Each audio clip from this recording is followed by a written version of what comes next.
नमस्कार दोस्तों, मैं आपके स्टोरी टेलर हूँ डॉक्टर श्रद्धा शाहणे। हर हफ्ते सुनो एक कहानी श्रृंखला में आज आपको श्री राम ठाकुर दादा द्वारा लिखित व्यंग राशन कार्ड की खातिर सुना रही हूँ। इस कहानी में लेखक ने यह बताया है कि एक राशन कार्ड को बनवाने के लिए एक आम आदमी को कितनी मशक्क़त करनी पड़ती है।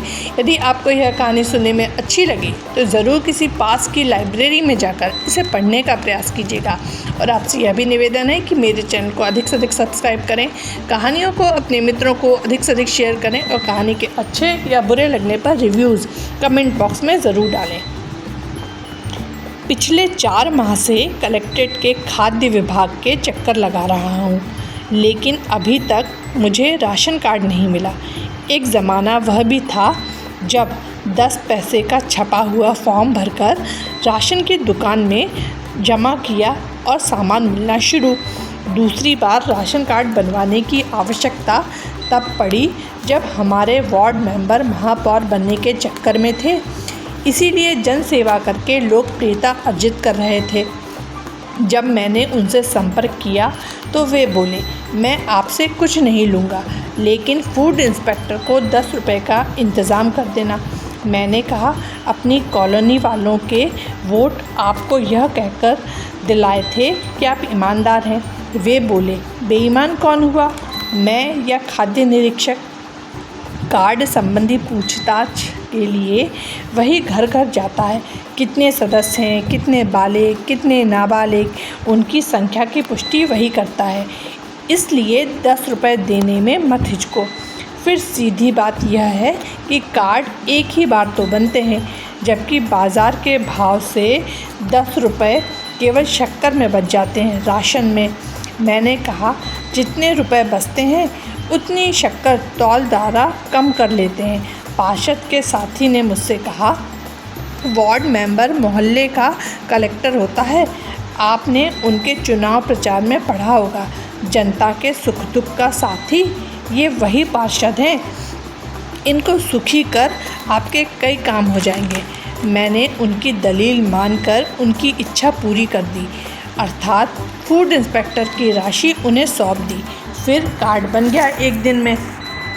एक बार कई दुकानें अनियमितताओं के कारण निरस्त कर दी गईं। कई जाली राशन कार्ड बने हुए थे। शासन ने निर्णय लिया, फिर से फॉर्म भराए जाएं, नए राशन कार्ड बनवाए जाएं। अखबारों में घोषणा प्रकाशित होने पर परिवार के मुखियाओं ने विधिवत फॉर्म भर दिए। उन्हें यथास्थान जमा कर रसीद भी प्राप्त कर दी। कुछ दिनों बाद सत्ता में परिवर्तन हो गया। नया दल जो सत्तारूढ़ हुआ उसने पब्लिक पर इम्प्रेशन जमाने के लिए शक्कर 2 रुपये 30 पैसे खुले बाज़ार में कर दी। राशन की लाइन मिटा दी। गेहूँ चावल वैसे भी कम लोग खरीदते थे। शक्कर सस्ती होने से राशन कार्ड भी अनुपयोगी हो गए। कुछ समय बाद राशन में फिर तब्दीली हुई। उधर केंद्र में दूसरी सरकार बन गई। प्रांतों में अलग अलग सरकारें चल रही थी। जो उपभोक्ता भंडार दूसरी पार्टी के कार्यकर्ताओं द्वारा संचालित होते थे, उन पर सत्तारूढ़ शासकों ने अनियमितता का आरोप लगाकर उन्हें निरस्त कर दिया। उन्होंने अपने चुनावी सहयोगियों को दुकानें वितरित कर दी। पुराने राशन कार्डों को संख्या के आधार पर नए उपभोक्ता भंडारों में बांट दिया। मैं अपनी निश्चित दुकान पर शक्कर लेने पहुंचा तो वहां मालूम हुआ मेरा कार्ड दूसरी दुकान के हिस्से में चला गया है। उस दुकान पर अपना कार्ड बताया तो उपभोक्ता भंडार संचालक बोले, मेरे रजिस्टर के अनुसार इस कार्ड नंबर से शक्कर चली गई। मैंने कहा, इस नंबर का सही कार्ड मेरे पास है, जो ले गया उसका कार्ड जाली होगा। वह बोला, यदि आप पहले आते तो रजिस्टर पर आपका नाम होता। मैंने कहा, चावल यहाँ का स्वाद नहीं देता, गेहूँ अपाचक मिलता है, इसलिए मैं ये सामान राशन से लेता नहीं, केवल शक्कर लेता हूँ। मेरा राशन कार्ड सही है, मुझे शक्कर दीजिए। उसने तर्क किया, आपका कार्ड सही है, यह कैसे कह सकते हो? मैंने कहा, मैं अपनी पुरानी दुकान से लिखा लाता हूँ। उसके उत्तर की परवाह किए बिना मैं पुराने उपभोक्ता भंडार में गया। वहाँ के रजिस्टर के आधार पर मुझे एक चिट्ठी वहाँ के संचालक ने दी, जिसमें लिखा था कार्ड नंबर 420 श्रीराम का है। मैंने बड़ी शान से नई दुकान के संचालक को यह प्रमाण पत्र दिखलाया। वह बोला, वह राशन की हमारे जैसी दुकान है, उसकी बात मैं सही कैसे मानूं? मैंने कहा, आपकी भी मामूली दुकान है, फिर मैं कैसे मान लूं कि जिसे आपने शक्कर दी है वह सही कार्ड वाला है? वह बोला, इसका पता फूड ऑफिस से लगाइए। मैं बोला, गलती आप करें, परेशानी मैं उठाऊं? वह बोला, कम दाम में शक्कर भी तो लेते हो। मैंने कहा, आप अपनी तरफ से देते हैं क्या? इस बीच एक आदमी आया, उसके नाम पर भी कोई शक्कर ले गया था। वह बोला, फूड ऑफिसर ने 5-5 हज़ार रुपये लेकर सब गुंडे बदमाशों को दुकानें दे रखी हैं। किसी की शक्कर किसी को और किसी का गेहूँ किसी को दे देते हैं। पढ़ना लिखना आता नहीं, राजनीतिक दबाव डालकर दुकानें हथिया ली।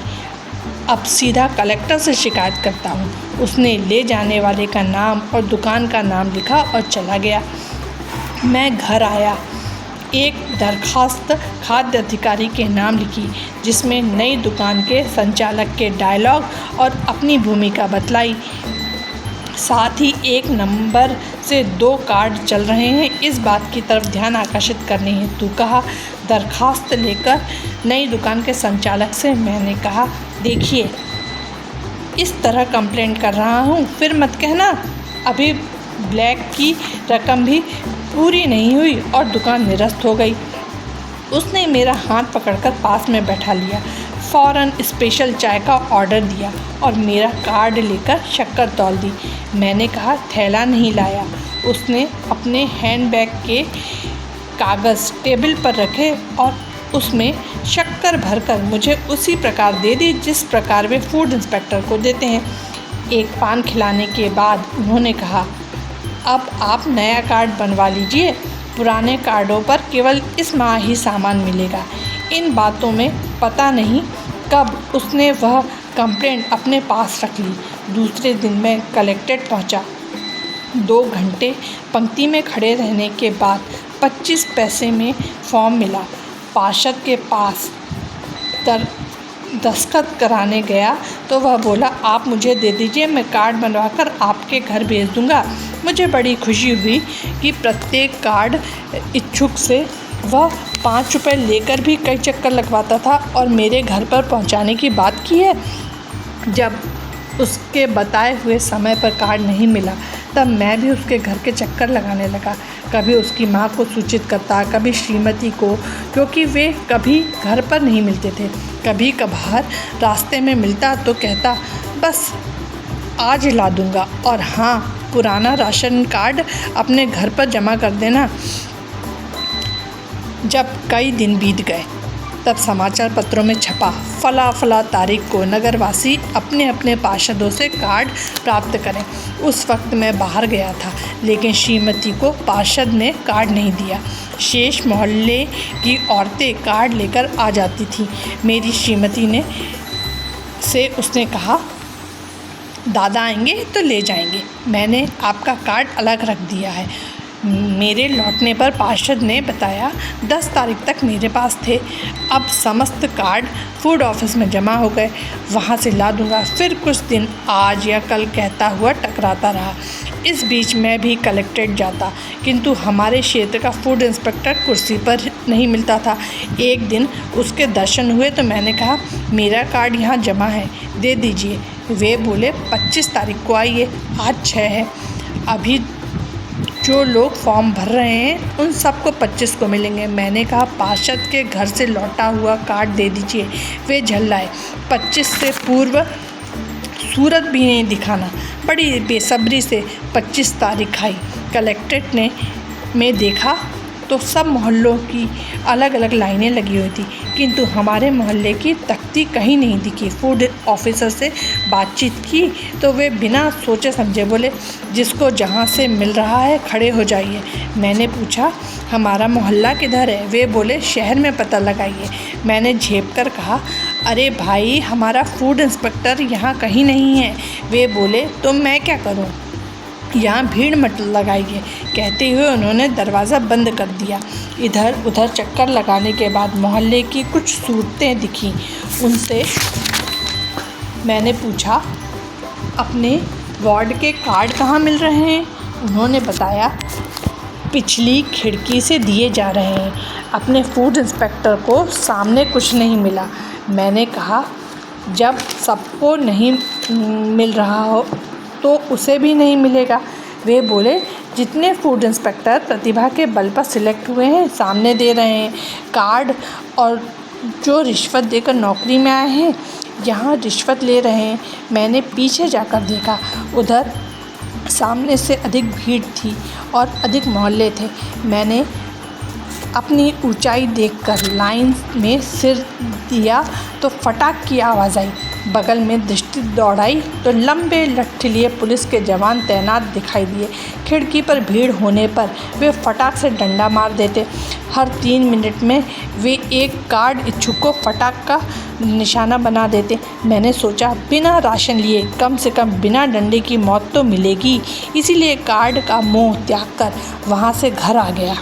मेरे पड़ोसी 3 माह से नए कार्ड पर शक्कर दे रहे थे, इसीलिए मेरी श्रीमती भी मुझे कार्ड के लिए टोकती। उधर बाज़ार में शक्कर के रेट वृद्धि पर थे, इधर कार्ड नहीं बन पाया था। नए कार्ड की प्राप्ति हेतु एक दिन फिर कलेक्ट्रेट पहुंचा। साइकिल स्टैंड पर जमा की, पसीना सुखाने कैंटीन गया। सोचा कुछ देर पंखे की हवा मिलेगी। वहां बैठते ही नौकर ऑर्डर लेने आ गया। मैंने पानी मांगा, वह बोला, यहाँ प्याऊ नहीं है, सामान लेना हो तो ऑर्डर दो, साथ में पानी मिल जाएगा। चाय मंगाई, स्वाद सैकरीन का था। आश्चर्य हुआ, जिस दफ्तर के माध्यम से हज़ारों बोरे शक्कर वितरित होती है वहाँ की कैंटीन में सैकरीन चल रही है। दूध की कमी बताकर पाउडर का इस्तेमाल हो रहा था। सैकरीन के स्वाद को पान खाकर बदला। हर चक्कर में चाय, पान, साइकिल मिलाकर 1 रुपया हो जाता था। पता नहीं कितने चक्कर लग चुके थे, किंतु कार्ड नहीं बना था। एक दिन फूड इंस्पेक्टर अपनी कुर्सी पर दिख गए तो मैंने 3 माह की परेशानी बताई। उन्होंने कहा, 10 और 12 बजे के बीच आइए। अब तो 12:05 हो गए। मैंने कहा, कई बार आप निर्धारित समय पर कुर्सी पर नहीं मिले। वे बोले, इसको जानने का अधिकार केवल फूड ऑफिसर को है, आप पूछने वाले कौन हैं? मैंने कहा, मेरा बना बनाया कार्ड जमा है, कई चक्कर हो गए हैं, दे दीजिए। उन्होंने कल पर बात छोड़ दी। दूसरे दिन खाद्य निरीक्षक के साथ अपने कार्ड का निरीक्षण करने एक कमरे में घुसा तो देखा हज़ारों कार्ड इधर उधर नीचे बिखरे पड़े थे। मैं हर कार्ड को उलट पलट कर देखता रहा, किंतु मेरा कार्ड नहीं मिला। किसी किसी के नाम के 3-3, 4-4 कार्ड मिले। इस तथ्य को उजागर करने हेतु फूड इंस्पेक्टर से मैंने पूछा। वे बोले, 3-4 जिसके बने हैं वे एक बार भी नहीं आए। मैंने पूछा, आपके यहाँ तो गजब का अंधेर है। वे बोले, आजकल हर दफ्तर में है। मैंने पूछा, अब क्या करूँ? 3 बार फॉर्म भर चुका, लेकिन कार्ड एक भी नहीं मिला। उन्होंने कहा, 30 पैसे का एक फॉर्म ले लो, उसे भरकर पार्षद से दस्तखत कराकर मुझे दे देना। मैंने पूछा, पार्षद ने मेरा फॉर्म आपको दिया था या नहीं? उन्होंने पूछा, आपने उसे 5 रुपये दिए थे या नहीं? मैंने कहा, उसने मुझसे मांगे ही नहीं। वह जानता है कि मैं व्यंग्यकार हूँ, कभी कभार ऐसी असंगत बातों पर लिख देता हूँ। वे बोले, अगर तुमने रुपए दिए होते तो वह फॉर्म जमा करता, अगर फॉर्म जमा होता तो मैं कार्ड बनाता। अगर कार्ड लेने के पूर्व आप मुझे 10 रुपये देते तो मैं आपको सौंप देता। मैंने कहा, सरकार की तरफ से राशनिंग सुविधा जनता की सुविधा के लिए खोली गई है, फिर जनता पैसे क्यों दे? वे बोले, जनता ही लेती है, फिर क्या दोष? मैंने कहा, आपकी शिकायत करनी पड़ेगी। वे बोले, अभी आप 10 रुपये देंगे तो कार्ड बन जाएगा, अन्यथा शिकायत करने के बाद किसी भी कीमत पर नहीं बनेगा। मैंने कहा, मैं साहित्यकार हूँ, समाज और व्यवस्था की विसंगतियों को उघाड़ता हूँ, मैं एक पैसा देना भी गलत समझता हूँ। वे बोले, बिना राशि लिए हम लोग कोई भी काम करना गलत समझते हैं। इसी गलतफहमी का शिकार हुआ मेरा राशन कार्ड अभी तक नहीं बना। यदि आपको यह कहानी सुनने में अच्छी लगी हो तो ज़रूर इसे अपने दोस्तों को शेयर कीजिएगा। धन्यवाद।